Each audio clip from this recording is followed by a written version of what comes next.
Faithful Politics viewers and listeners, if you're joining us on the podcast stream, of course, viewers, if you're joining us on YouTube, guys, thanks for being here.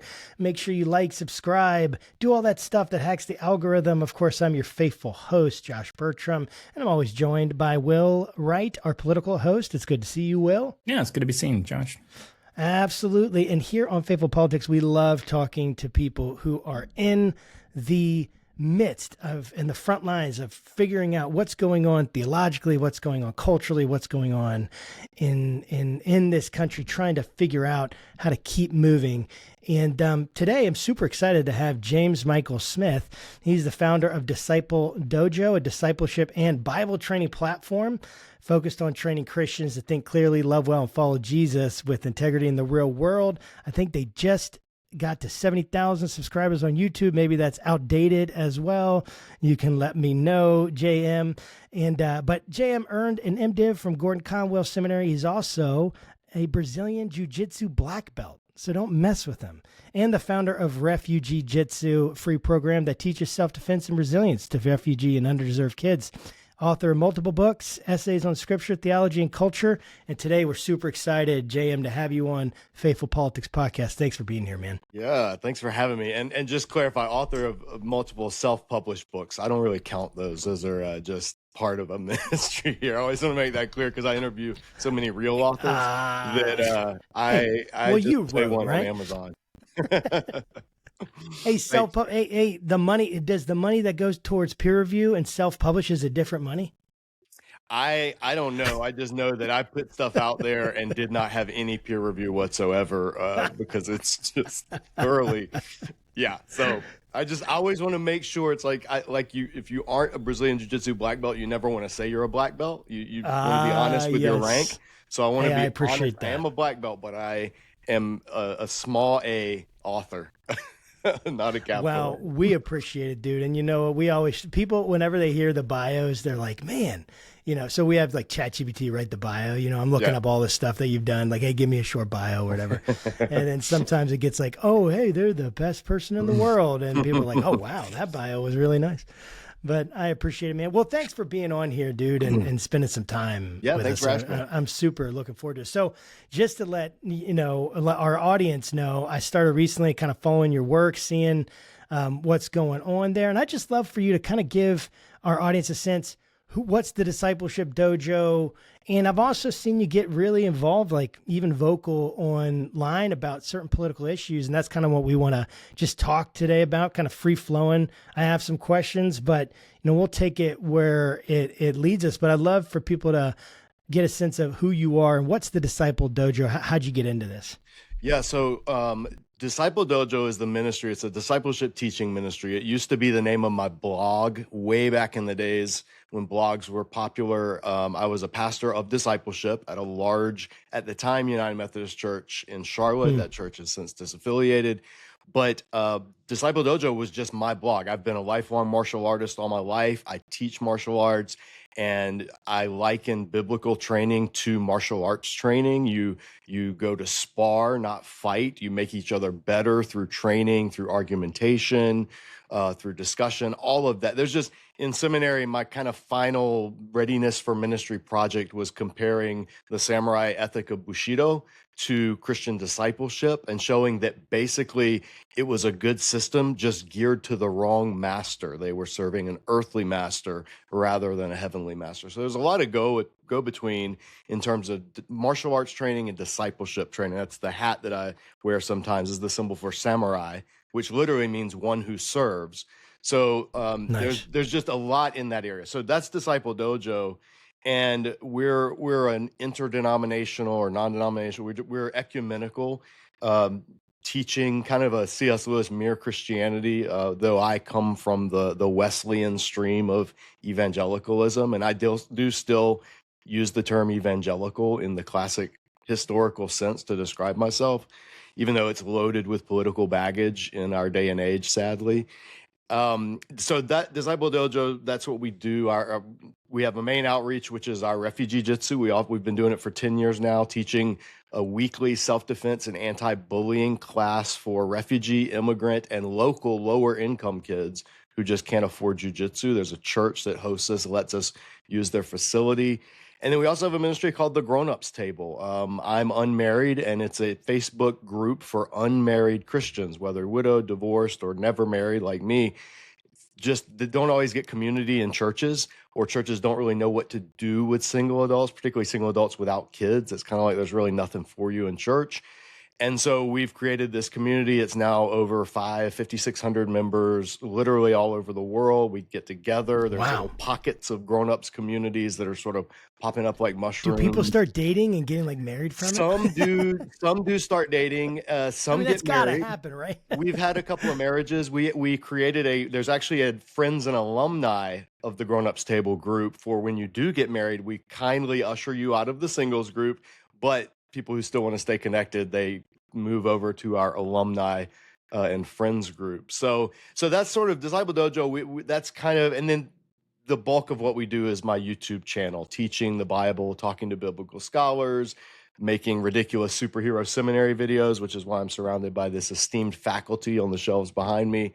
Just a bunch of different stuff. What you referenced is on my personal Facebook page. So we have Disciple Dojo's page, and we have those groups and we have those ministries.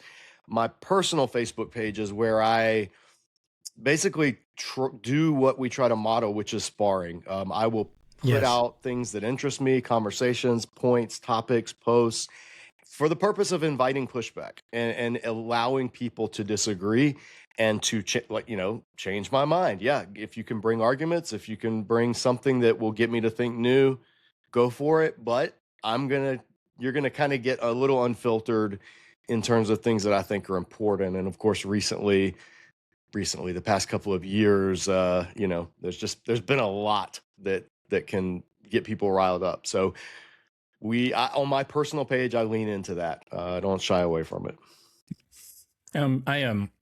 I love that, and I love that you are a jujitsuist. Years ago, I say when I was younger, I used to teach jiu-jitsu at the college that I went to. It was Japanese jiu-jitsu. Okay. And there was always like, those Brazilian jiu-jitsu people, they're so aggro. Like us Japanese jiu-jitsu people are very civil. We have katas, Yeah. And very different ethos. Yeah, for sure. Yeah. And I think it's a beautiful discipline personally. And I grew up doing kung fu, karate, taekwondo. I mean, like you name it. And jiu-jitsu just really kind of resonated for me. And jiu-jitsu means a gentle art, so which a lot of people know. And what I like about it was the very first time I sparred against somebody was a girl. It was like day one of class. And I was, the sensei, he was a 10th degree black belt. And super nice guy. He passed away. But he's like, okay, Mr. Wright, you come out here. And then he brought this other girl, I think her name was Melissa, and he wanted us to spar. And this girl like creamed me. I mean, she was like a yellow belt. I was like a white belt. I went in there all super like with my ego and macho. I'm like, whatever, like I've been doing martial arts my whole life, and she just completely tapped me out like in probably 30 seconds. And that started this love for this art. And the reason I think it's great is because you can take two people, like you could take a Hoist Gracie, and like a big, like 500-pound sumo wrestler and expect that Hoist Gracie could win that match, because it's all about using people's, joint manipulation, using kind of their own sort of like conscious, like if they're going to push you, then you pull them kind of thing, and I think that has a lot of applicability to just our modern day politics and even like in theology. So I'd love to kind of hear you talk about it. And you've mentioned a few times already about using the word spar. Like, how do you use what you know about jiu-jitsu in kind of your public discourse when you're talking to people?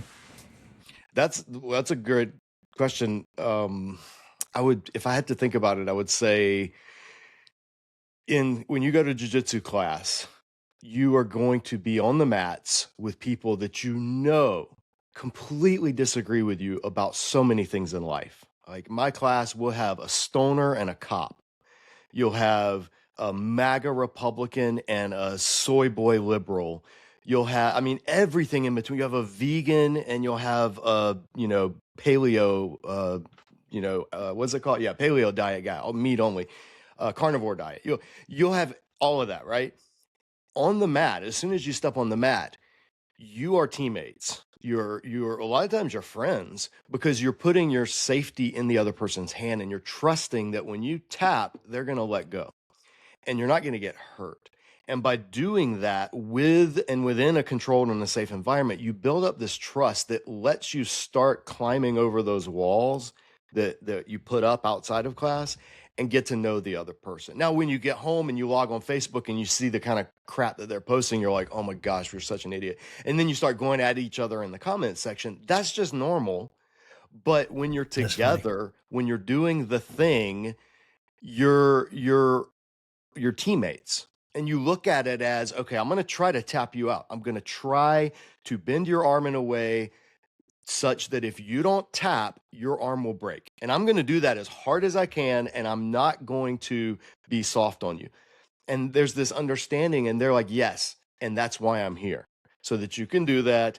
And I'm going to try to get out of it and do the exact same thing to you. But at the end of that round, when the bell rings, we're going to shake hands, we're going to hug, and we're going to go find another partner, and we're going to move on. So jiu-jitsu has this beautiful way of you are so intense when you're actually training and sparring in the round. And then as soon as it's over, you are not at all intense anymore. It's like, all right, we've done that. Thank you. You made me better. Hopefully I made you better. All right, let's go. Move on to the next person.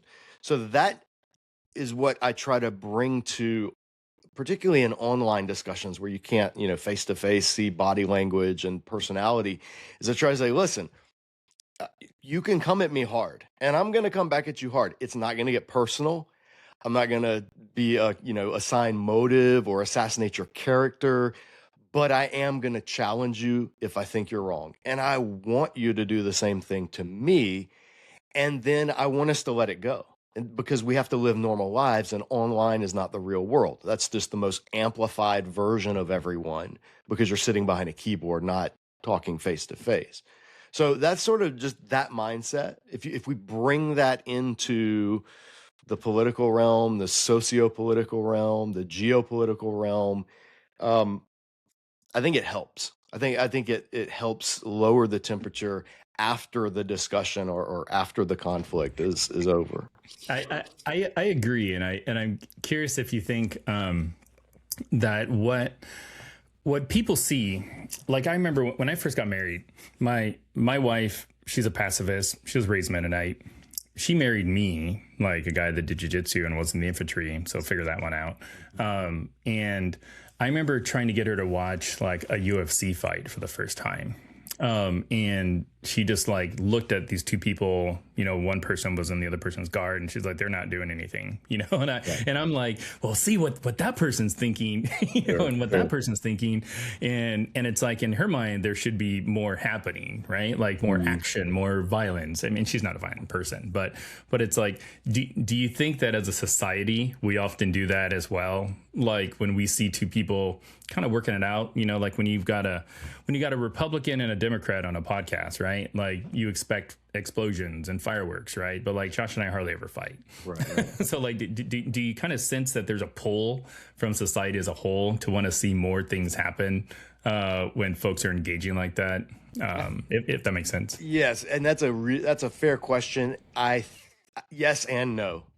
So what I mean is, I think in the short term, like the initial high in the world of short form content, that gets views, that gets clicks, that gets people tuning in. It's why cable news is set up the way cable news is set up. They only have 5 to 8 minutes between commercial breaks because cable news just exists to sell commercials. They do not exist to give you news. It's just news is the vehicle so that we can sell ads.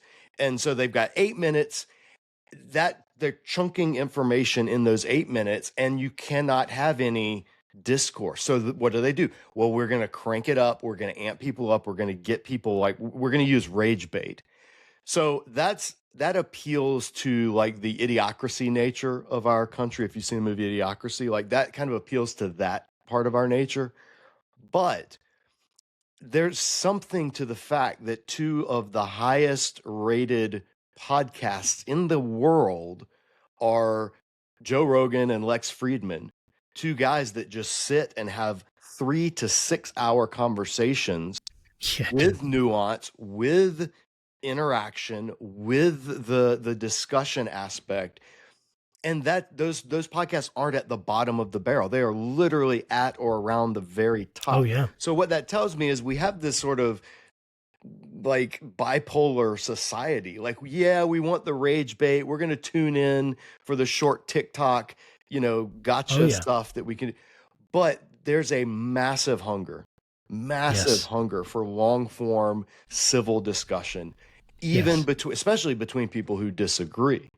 And I don't know how to fit those two together. I'd love to get rid of the former altogether and just have the latter, but human nature, the sin nature, is not going to let that happen. So yeah, no, I totally hear that. And so you're talking about like the jarring aspect, and not jarring as in like I'm being jarred, but like the going sparring is what I should have said. Sparring, going back, sparring with people, not jarring, sparring. And how you're putting things out there to kind of get a reaction. And I've actually kind of done the same thing recently. And part of what I'm trying to do is I'm trying to get people to express what they think. And I'm also trying to get people like show a model of like, hey, here's how you actually break down someone's argument and understand what are they actually saying versus what you think they're saying or what you're putting in there. Half the time they haven't even read what's being said. Right. They're just reacting to whatever trigger has happened with whatever word is in there. Ice, murder, riot, whatever it is, right? It's going to get people going. Yeah. Right. And what I'm trying to do is, and it's amazing to me how quickly people get so angry at other people and completely dehumanize them. And even some of the best people. And actually, it's amazing. I'll put some things out and I will get comments sometimes by people I know are PhDs. I mean, just unbelievably intelligent people, disciplined, and yet there's no argument to it. Right. It's just it's a claim that's a conclusion and not an argument. And I would love to hear, like, when you're sparring, like when you're saying, I'm going to come at you, but you're safe. How do you indicate that for people? Let's say on something like the Christian Zionism or the issues, right? We can move into issues with Minneapolis, but let's go to another country for a second and think Gaza. All right. You're posting, people have extremely volatile views about Gaza from very little experience. How do you work through being truthful, but also, being safe? I don't know if that's even the right word. Yeah. I mean, there's only so much you can do. Like if I have a public page now, I converted it when Facebook was pushing to, move from a personal to a professional page or whatever. So I converted mine because I've always had way more Facebook friends than I actually know. I've just, ever since the beginning of my social media, I made a decision. I'm never going to post anything private. I'm never going to post anything to a limited audience. I'm going to make it so that everything I see, write, say, react, everybody can see it. And that keeps me accountable because I know that my friends, my family, one day my descendants, if I have any, may see this stuff. But there's only so much you can do when you're interacting with strangers. And I kind of keep that in mind. Like when Jesus interacted with the crowds, he would say things sometimes that were shocking and scandalous and woefully misunderstood. And he would not chase them all down and clarify. He would just let the words go out, and then it was up to them to sit with it. But for his disciples, he would take them aside. He would explain a parable to them. He would, so you have these, what I see in that is you have levels of relationships. What I'm going to try to do, hopefully on my best days, is not attack anyone's character, to mock or belittle as little as possible or as good-naturedly as possible if I am going to do that, which sometimes hit or miss because we don't have nonverbal cues. Yes. But I'm not going to just blast people. And so I'll let them know, you can come on my page and you can disagree with me. But I'm going to respond to you in the way you respond to me. I'm going to mirror your energy. And at the end of the day, if I know you, I'm going to not only talk on, I'm not going to only interact with you when it's negative. So if there's somebody Yes. who we've argued up and down over stuff, and I know their politics and I know them and I know we disagree on a bunch of stuff, but they post something that's funny, I'm going to laugh. I'm going to comment on it. I'm going to be like, that's hilarious. Yeah, I like that. I'm letting them know, hey, I don't hate you and I'm not against everything you're against. When we are talking about, you mentioned Gaza, I am literally right now helping a scholar friend of mine from Gaza work on a book. I have friends firsthand who are in Gaza, who are in the West Bank. I've been there a couple of times. This is not a peripheral issue for me. So I'm going to go hard on that because so many Christians are not doing that. So I have to kind of make up for the woeful silence among evangelical Christians for our brothers and sisters in Gaza.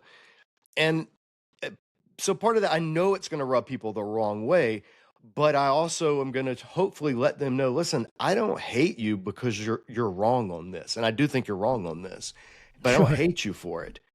But I'm still going to tell you you're wrong. And I'm going to continue to put things in front of you that challenge your narrative.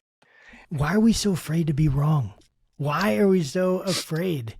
Sorry, go ahead. Well, I know you have your identity. Your identity, once you commit to a stance, it's humiliating to say I was wrong.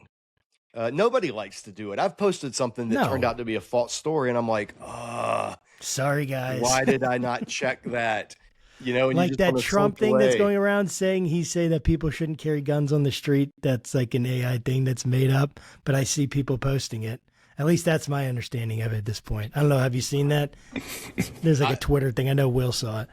Yeah. At this point, any tweet or anything, I don't know what's real or what's not. Well, it's so hard to tell. It's kind of like what I try to remind my friends is that, you know, if you are of the Jonathan Haidt persuasion and are familiar with like the elephant and the rider, like basically if something is explicitly talking to my elephant, I'm always cautious because like, and this is actually one thing that even like foreign governments do, like Russia specifically, like whenever the country is in a state of disarray, they will intentionally interject a bunch of stuff to kind of get us riled up. I mean, and they love this right now, right? Well, I mean, Russia, China, our enemy, they love what's happening in America right now. Absolutely. So anyway. And because of how divided we are, you know, to your point, JM, like our identities are tied to the things that we say, right, wrong, or indifferent, and nobody wants to, you know, do anything that's going to affect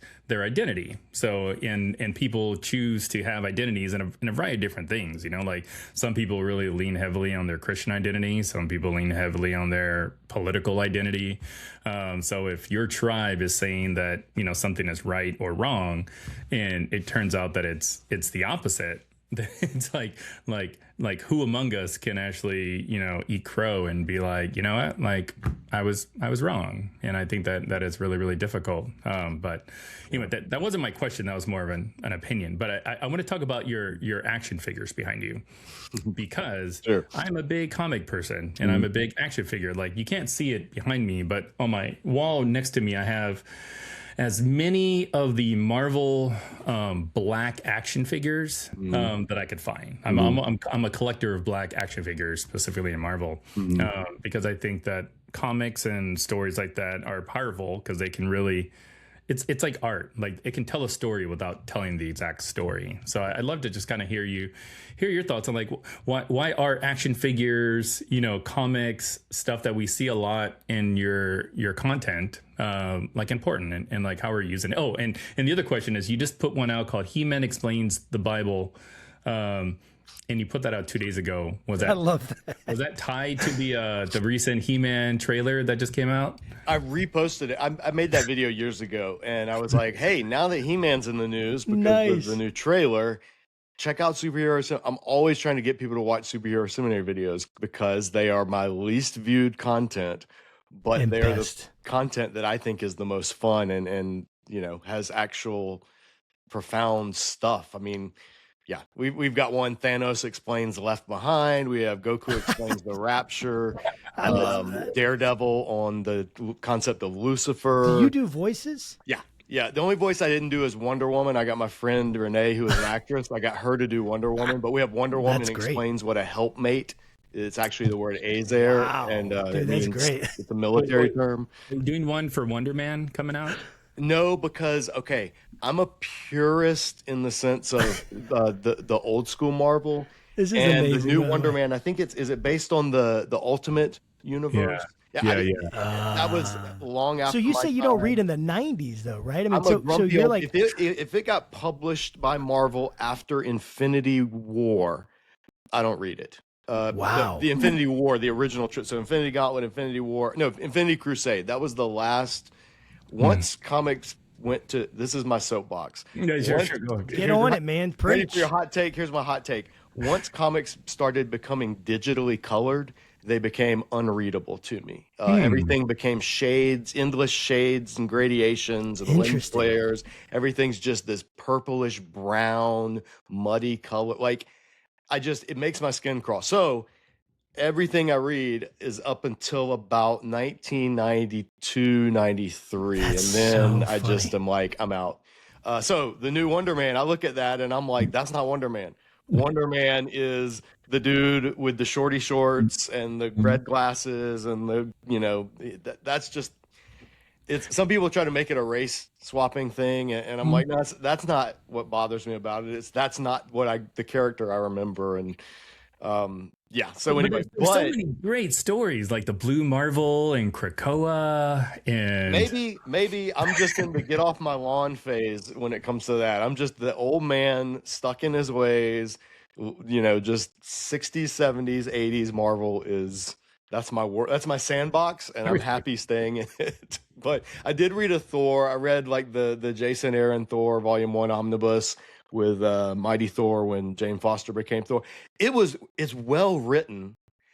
It's just the thing that appealed to comics in me is not what appealed to 90% of people that read comics, which is the childhood nostalgia. And I'm one of those people. I don't like comics that aren't kid friendly and that aren't written with a 9-year-old in mind. I think that's part of the magic, that Interesting. the age of the comics code. I loved that. Then when comics grew up, yeah, the writing became better. I mean, 60s Marvel writing was bad writing, but there's something, but Mr. Rogers is bad TV as well. And yet there's something Interesting. comforting and warm and appealing about it. So this is totally my own personal subjective. I realize that literally no one out there would agree with me on it. Here I But it's what stand, I makes can you do so no interesting. other. It's what makes you so interesting, and I absolutely love it. And I want to. So keeping on that, I never read the comics, but I watched X-Men religiously growing up, the cartoon. I mean, every Mhm. Saturday morning, I loved it. And I remember in the X-Men when like they right, the whole thing is the government turns against the mutants, right? And I remember they're putting them in jail, gathering them up, and you can't help but feel like, oh my gosh, is there something? What are the parallels between the mutants and immigrants right now? Right, I'll just put it out there, and I want to think about. I want to kind of change this topic to Minneapolis, right? Which just happened. Mhm. This just happened. We know 2 days ago, right? So anything we say now could very well be inaccurate in a week when more information comes out, or needs to be considered in light of new information. So, but I want to think about this for a minute because something that I think either you shared it. There's a couple things that you saw that you posted that really got me thinking, Mhm. and I would love to hear your thoughts in general on what's happening in Minneapolis, specifically on Alex Preddy in this event. Whatever your current view, obviously, knowing that more information needs to come out, we're dealing with limited understanding here, right? All the caveats that need to be Mhm. put there. What you're raw, unfiltered as much as you can be. We've made this show explicit at times, so drop an F bomb if you like. Feel free. This is what I mean. But what's going on? What's bothering you about what's happening? There, what's not bothering me about what's happening? Yeah, everything about the situation bothers me. I think the maybe the post you might be referencing, or at least the one that I've kind of planted my flag on is here's my claim. Anytime a person, and I'm going to be very specific because I want to speak across the line to the MAGA folks who I'm not conservative, but I'm also not liberal progressive. I'm independent. I usually vote libertarian. That's just where I land. I have no time for either party, but I want to speak to that group. So I will say, anytime an American citizen is killed by the government, Yes. anytime, there should be a full legal investigation by Yes. not the party that did it. I don't think that should be a controversial statement. And yet, this administration in particular has made a point of saying we are not going to cooperate. We are not going to give evidence to, in this We're going to case, say what Minnesota. we already think about what We're happened gonna and make a give conclusion. narrative with no basis in reality. And I'm thankful that there's video, because it's harder to, you can still lie. They still do lie, and their followers eat it up. I have people on my page, no, he was attacking police. And I'm thankful that there's video, because for most of the history of this country, when there has been acts of law enforcement injustice, there hasn't been video. Yeah. And it has been able to just be covered up. And so that's the liberty loving part of me, is like, Sure. any government official, particularly one that is engaging in questionable actions, you don't get a blank check just because you have something on you that says law enforcement. This used to not be controversial, even among conservatives. I know. From Waco, when under Bill Clinton, I believe, they were all about how the government had violated the rights of these. Yeah, they're a crazy cult. Yeah, what they were doing, stockpiling weapons, may legally not been legal, but it's wrong to go in there and kill them. Like, that shouldn't be a controversial statement. And Shouldn't be. now those, largely that same side of the aisle, is the scripts have flipped. It's And crazy. that's what, to me, that's what makes me more upset probably than anything, is just the rank hypocrisy and the completely situational ethics. No one is willing. There are some exceptions. I think of somebody like Thomas Massey. They are willing to call their party out. They are willing to, and there are some on the left that do that as well. So there are a few, but man, they are the exception rather than the norm, which is what's so sad. That's the biggest thing. Yeah, regardless of what the video will show or does show in this situation, there should be a full investigation. The idea that, well, you shouldn't do such a stop, that's victim blaming. Let the investigation come out, hold everyone accountable, no matter what it does to your political party.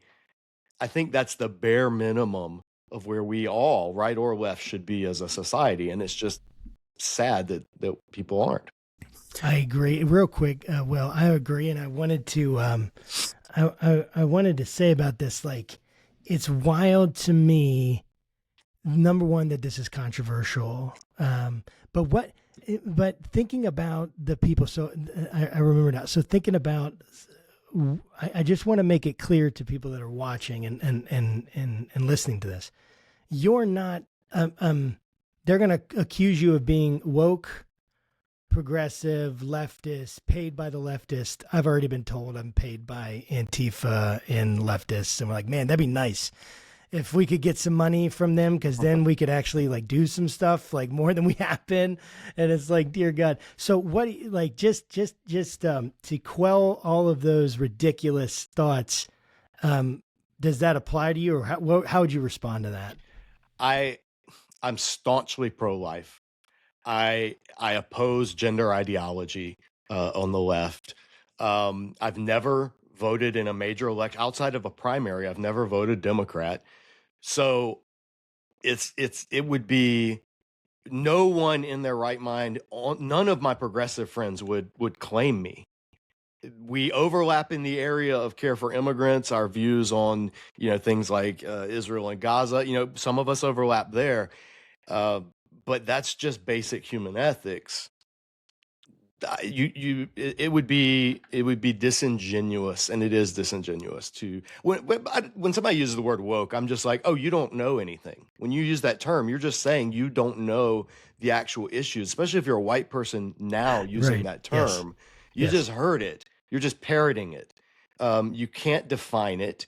You have this vague. If you can't get an argument without using woke, neo-Marxist, any of the other dog whistles, you're not a serious person. You're parroting things. So people who are serious people, no one would look at me and go, "Oh yes, I spent the last 4 years arguing with my progressive friends over the exact same thing with the Biden administration and their foreign policy, and saying this is wrong, and he is doing it, and your senators are funding it, and so you take when you're not one of the big two, you take heat from both sides, and Yes. you take more heat depending on which side's power is in office at the time that you're critiquing. But I tell people my social media feed is public, and you can scroll by year and you can see that I am not saying anything that I have not been saying since the first Obama term. The message has been the same. It's just that now this guy's in the White House and this administration's the one who are doing the things that are unconstitutional. So yeah, I don't give much thought if somebody calls me woke. Yeah, there's a really great book called The Myth of Left and Right. It essentially talks about this political spectrum that America has sort of found itself in, where you've got two parties, Democrat, Republican, who all just magically coalesced around these two parties and magically all have the same ideas, philosophies, ideologies. It's a bit absurd, but this is sort of the political system that we have in this country, right? So like if you're looking at Minnesota, you can instantly tell how somebody is going to think about it based on a couple other unrelated issues like LGBTQ. Like how where somebody stands on LGBTQ issues will likely inform you how they think about what's happening in Minnesota, which is terrible. Like, yeah. I mean, like we should be able to view each other individually. Like, I'm a Democrat. I own guns. Like I believe in having like strong borders because the world's a dangerous place, so like that does kind of place me outside of the the tribe in one regards, but also like I don't really care like who people want to marry, like I have no issues with it whatsoever. So like in your work, like how do you try to have a message that accomplishes what you want to accomplish without necessarily ostracizing or accusing any particular groups of stuff? And specifically, I'm kind of just talking about like your Bible stuff and your YouTube. I don't consciously try to not alienate any particular demographic as a whole. What I try to do, I look at Jesus. He frequently alienated people who would in his society would have been considered conservative, and frequently alienated people who in his society would have been considered liberal. And they would try to get him into these debates, and he would cut to the heart of the issue. And sometimes that meant siding with one side over the other, like in his debate about divorce. He ended up siding with what the school of Shammai, the kind of known as the more conservative view on divorce, as opposed to the more liberal view of Hillel. That was a case where Jesus sided with them. But then he would not side with the more conservative views on things like temple nationality and the nationalism of Israel and the anti-Roman rhetoric and the zealot overthrowing that whole den of robbers. You've turned my father's house into a den of robbers. A den of brigands is actually what the term lestes meant. So Jesus would, what I try to do is say, what issue are we talking about? Okay, that's what we're going to talk about, and that's where I'm going to speak to it. And I may be wrong, and you're free to challenge, and you're free to push back. I have changed my mind based on discussions that I've had with people on issues. I learn as much as I hope that I teach. But sticking to the issue to me is the most important thing, because it specifically fights that notion we have that we want to group people. So for instance, I make sure I follow people. Like, I have a friend on Instagram that I follow. She's as MAGA right wing as you can imagine. She's also a lesbian, and she's married to her wife, and so it's like, I make sure that that's a voice. I'm not going to agree with her on most things political, and I might not agree with on ethics, but doggone it, you're not falling into that mold, and I can appreciate that. And the same thing, I follow. There's secular pro-life is one of my favorite pages on Facebook and on Instagram. They are atheists and agnostics who go to the March for Life. They talk about this is a human rights issue. This is not a bodily autonomy issue. This is a life. And we as atheists believe it is wrong to kill people, and we believe abortion is the intentional killing of someone. So we oppose that. To me, I'm like, and they take a lot of hate from their I fellow bet. liberals. But they're like, this is just, it's where our foundational conclusions lead us. So the same thing with progressives who are gun owners, and part of the NRA, or whatever issue. I mean, social conservatives who are passionate about immigrant justice. And uh, I'm an evangelical, and I openly denounce Israel's government and Christian Zionism because I think they're thoroughly unbiblical, and their Yes. actions are evil. But I also say that about my own government as well, and any other government that falls short of what God has established in Scripture as a baseline for the nations of Ethic. the world in terms of how they should treat their people. So, to answer your question, it's a good question. I think we just have to explicitly focus on one thing at a time and just say, yeah, great, you can have your view on that. That's not what I'm talking about here. I mean, I appreciate that, and I like that strategy. I've worked through this. I'd love to get your thoughts on this, because I'm trying to I want to try to answer the question honestly. When someone asks, so is there anything that would convince you, say, that would change your mind on LGBTQ issues, or let's just say same-sex marriage in the Bible, right? We've had Matthew Vines on. We've had Brandon Robertson on. We've had many people from the LGBTQ community on, and interacted with scholars. Preston Sprinkle has been on and talked with us. And there's a lot of, and we've had different perspectives on this. Yep. Is what I'm getting at. And so, but when I'm looking at this, I've been challenged by this sense of, if I'm coming at this and I'm asking, say, Matthew Vines to be open to considering my view, how can I do that if I'm not open to considering his view? That would seem hypocritical to me, to expect, well, I already am completely convinced I'm right, and there's nothing he could say. Like, that's dogmatic, right? That's deductive. That's not inductive. Yep. And it's like, and yet, right, we don't want beliefs that are just loosely anchored and change from conversation to conversation, right? There's some kind of durability, and there's some kind of process of correction, or whatever you'd call it, right? And I'm just wondering what you think about that. Is that how you kind of approach it? Is it kind of like, hey, I don't see it. I don't know where that argument would come from. I've looked at the arguments. They're not convincing to me for these reasons, but I'm open if someone could show me through Scripture and through like a just and necessary, whatever necessary consequence, that whole thing from like the Westminster Catechism, like you can see that it's so clear from Scripture that this is the case. Like, obviously we'd say, like, for anything, we want to say, yes, if someone convinced me from Scripture that I'm wrong, then I'm going to follow that.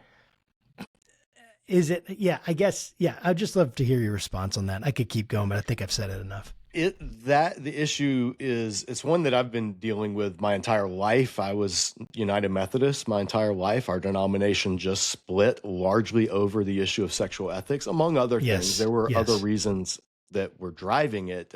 It was the symptom rather than the cause. But it's not an issue that I've only given tangential thought to. I also some people are a little surprised. In a fallen world, I take a more libertarian approach to any secular government issue. And because I think it's the closest thing to the golden rule that you can find out there. Do to others what you would have them do to you is kind of a baseline. And the libertarian non-aggression principle, I think that is a very valid. I'm not going to say it's the only, and I do think you could have a faithful conservative view. I think you could have a faithful progressive view. I think Christians can disagree. So where I land makes people on both sides a little uncomfortable. I don't waste a lot of time in opposing the government legalizing same-sex marriage. At the same time, I think the government's hypocritical to not legalize any marriage between any two consenting adults or more consenting adults. If you're going to redefine marriage to be based around what two adults decide, then I don't see why you limit it to two. I don't see why you limit it to they cannot be, say, brother and sister, close family. I think once you say we're not going to take a moral, religious view of marriage, you got to hands off and just. So for that reason, I actually think government shouldn't have any role in marriage. I think it should only issue domestic licenses. And you get those from a judge at a courthouse. You fill out whatever paperwork. And I think your religious community should define marriage. And then that brings the ceremony, all that stuff comes with the religious community. Yeah, even calling it marriage. I don't think the government should have any calling it marriage. I think it should Here's your social contract. You're a domestic unit. You're a family unit. That is not a popular approach among Christians. It's not super popular among progressives who want to make the definition of marriage fit what they think marriage should be, and they want you to be okay with it. And I just take the approach of, no, I'm not going to be okay with it, but that doesn't mean I'm going to stop you using the law either, because we have fundamental different worldview disagreements. So, so that's part of it, is just teasing out what is the legal secular issue, government, tax purpose, all that kind of stuff, and what does God say marriage is. Now, if you're and you phrased the question, you specifically said same-sex marriage in the Bible, which was a good caveat, because now we're talking about a different thing. We're not talking about same-sex marriage in a secular democracy anymore. No doubt. What would change my mind would be if there were a counter narrative in the text that presented either prescriptively or descriptively a marriage relationship between two people that was blessed by God. If there was an example of that in Scripture, a counter narrative, then that would make me much more willing to consider same-sex marriage along the lines of something like birth control, or something like the ethics of masturbation, or some, these things that Scripture doesn't speak directly to, but you have to form them from you have to piece together what Scripture does say about other things. Right. And by inference say it doesn't. Yes, exactly. With same-sex, and I always use the phrase same-sex sexual relationships. That's what I'm talking about. Not anything else. Same-sex sexual relationships. I think when that topic is even touched on in Scripture, it is always prohibited. It's never held up as anything but unacceptable in both Testaments, Old and New. The examples people try to give David and Jonathan, they try to give Ruth and Naomi, they try to say Paul was just talking about pederasty. There's a few other, exploitative sexual relationships. I've heard the arguments, I've listened to them for decades, and they just textually, I land where my friend David De Silva lands. They just textually don't make sense. But that doesn't mean that same-sex is the worst sin or a sin that should be condemned above. I just tell people, I think my friends who are heterosexual and sleeping with people they're not married with are just as sinful and guilty of sexual sin as a same-sex couple. I'm going to offend them both, probably. But, singleness celibacy in singleness, faithfulness in husband-wife marriage. That's what I see Scripture universally and uniformly holding up as what God intended. And there are deviations from that in Scripture, but they're never presented as the norm or the good thing. They're always presented as a consequence of the fall. So yeah, but it's not a conversation that you have glibly. It's a conversation you also have to lead by saying, listen, in terms of how church has treated actual people and their sexual orientations or their gender identity, we have a horrible track record. And we have to acknowledge that up front and just say, I'm sorry for all of the hurt that churches have done or that have been done in the name of churches to entire communities. We got to start there, but at the same time, that doesn't mean that I can change what the text says. So, yeah, this is my last question, JM, and I'm curious, what's your favorite action figure? This follows right in from no, I'm just kidding, not related at all. That's a good question. I grew up with, I am right at the center of the He-Man generation. I was 4 when the first wave of Masters of the Universe came out. I talk about this in a recent video on nostalgia and He-Man. And my dad and he enjoyed buying them for me as much as I enjoyed playing with them. He was a bodybuilder and he was in his 20s. And it was just like the kid in him was experienced. So because of that, I got into G.I. Joe later and, but nothing tops the original first wave of Masters of the Universe figures. So to this day, anything He-Man related, old school He-Man related, I'm like, that's got to be it.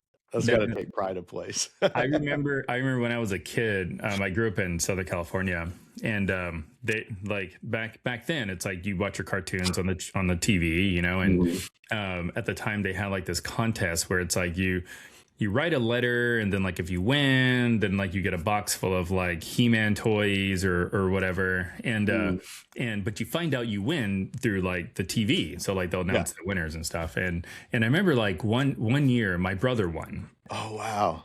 And like the next week we got this big box of like all kinds of like the tiger, and Skeletor and all kinds of other stuff, and my I bet you guys were like freaking like so pumped. No, well my brother kept all the good guys. Oh no. I bet. And I got all the bad guys. And I remember just being like so miffed about it. Like, what? Am I a bad guy? And that's funny. After that, I don't think I ever watched He-Man ever again because it was too triggering. But never mind. And that's a horrible, sad story. That's so sad because the bad guys were the best guys in the figures. The bad guy figures were way better than the good guy figures. I know, right? I will. And those probably be worth a lot today, dude.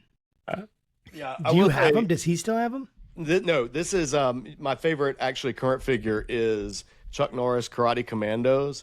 Nice. And so this is Chuck has karate chop action if you squeeze his legs. Nice. So I take this with me when I try like to go to SBL or, conferences speaking. So my Instagram, periodically you will see, like when I go train jiu-jitsu up in New York or, when I went to Japan, like you would see Chuck pop up. This is like my travel companion that comes with me in a lot of places. It's sort of like Caleb Campbell has like the little Leviathan. Yeah. thing. Yeah. His little Levi.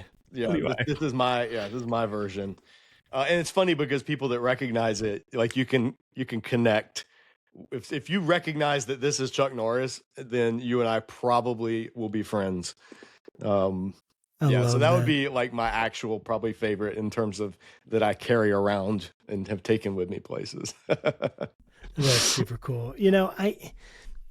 We normally go about an hour, so this is the last kind of question I have, and I'm trying to think about how to phrase it, but the gist is kind of, there's so many people out there right now. Sometimes it feels like we're trying to boil the ocean and trying to be people that speak rationally, trying to not just highlight controversy, although not avoid controversial issues, but we're really trying to make a difference. I have people texting me, send me things about Civil War, this is where we're headed. And it's like, why are we even talking like this? Yeah.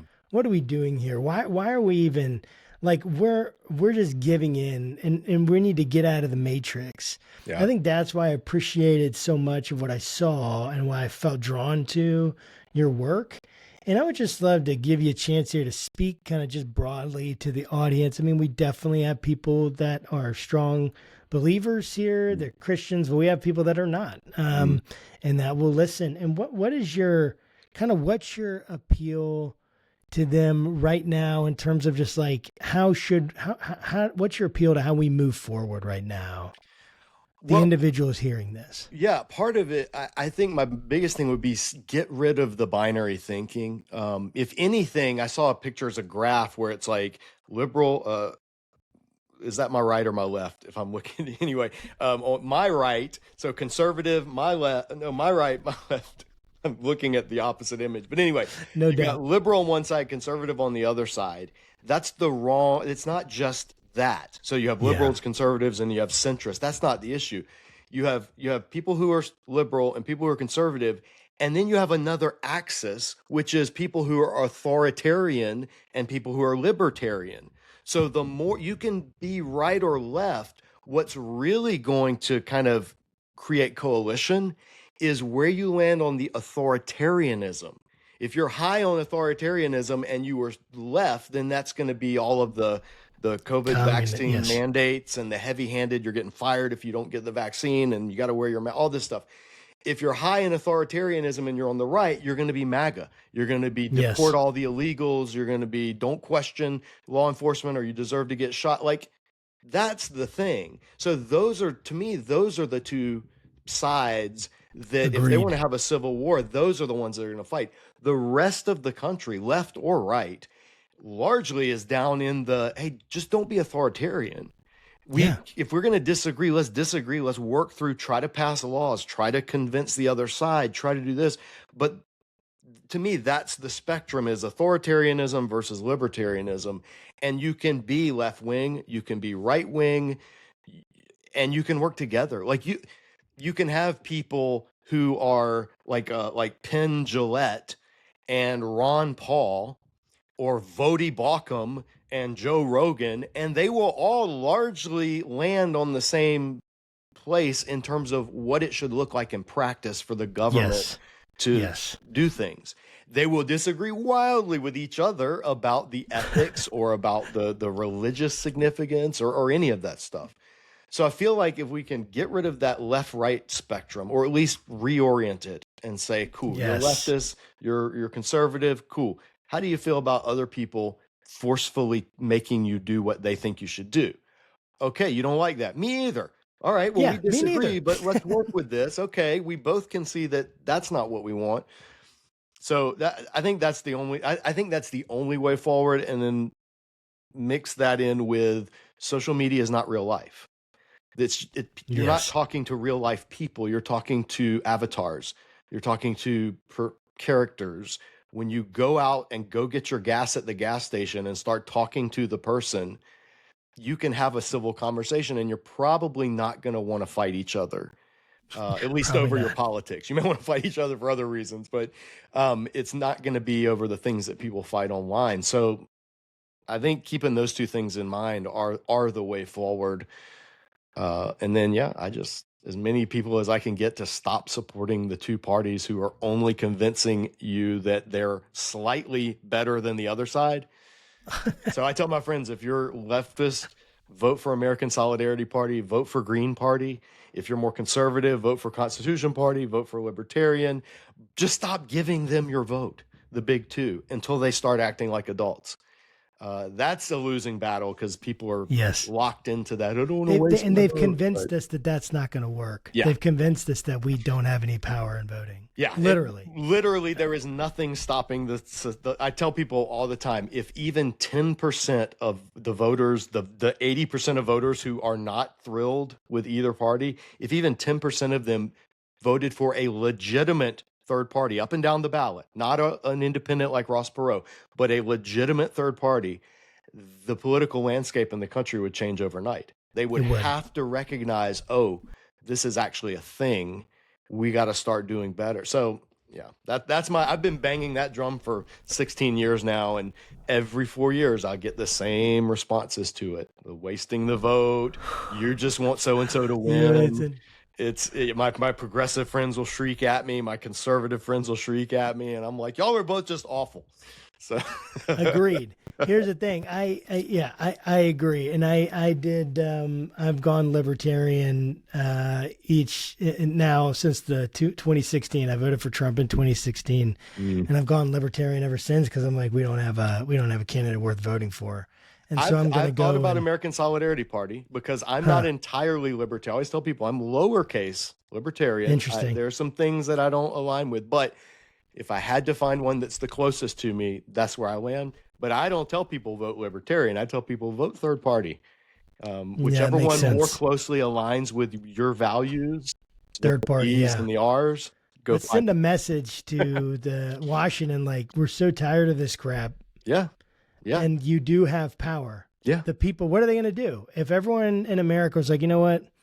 I'm done with this. We're taking you guys out. What are they going to do? They have to do it to another. There has to be a viable other option. It can't just be a write-in protest vote, and it can't just be on not voting, because those give power.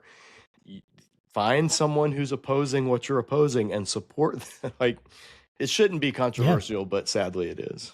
It is. It is. Well, I just love that. And I love the horseshoe idea of like, hey, it's really, they're tricking you in the left and right. It's really about totalitarian versus libertarian, essentially authoritarian, libertarian. It's so good. Well, man, thanks, JM, for coming on the program, spending time with us, man. It's been so cool. How can people how do you want them to connect with you, follow you, all that stuff? The best way is follow our YouTube channel. Just YouTube Disciple Dojo, all one word. YouTube Disciple Dojo. We are, I think we just passed, or we're coming up on 70,000. Our goal for the year is 100,000. That's been our goal for the past 2 years. So it's not an easy goal to reach, but yeah, that's what we're trying to do. So Disciple Dojo on YouTube, and then, our other stuff is linked from there. I'm on Facebook. My personal page is just James Michael Smith. But we also have a Disciple Dojo YouTube page or Facebook page as well. I don't do TikTok. I loathe Twitter, but I'll be on it just every now and then, but it's my least favorite by far. So yeah, YouTube is the place to reach me for sure. Twitter feels very chaotic. Twitter is just people. Twitter is Brick. You remember Brick Tamlin and Anchorman? I don't know what we're yelling about. That's Twitter. Let's yell, dude. Twitter is that. So it's so true. Trident. Well, man, this is great. And thank you again. And to our viewers, guys, stay safe and keep your conversations not right or left, but up. And also go read the Substacks and all the stuff that we're doing, because it's great. And Will does a great job. All right, guys. See you next time.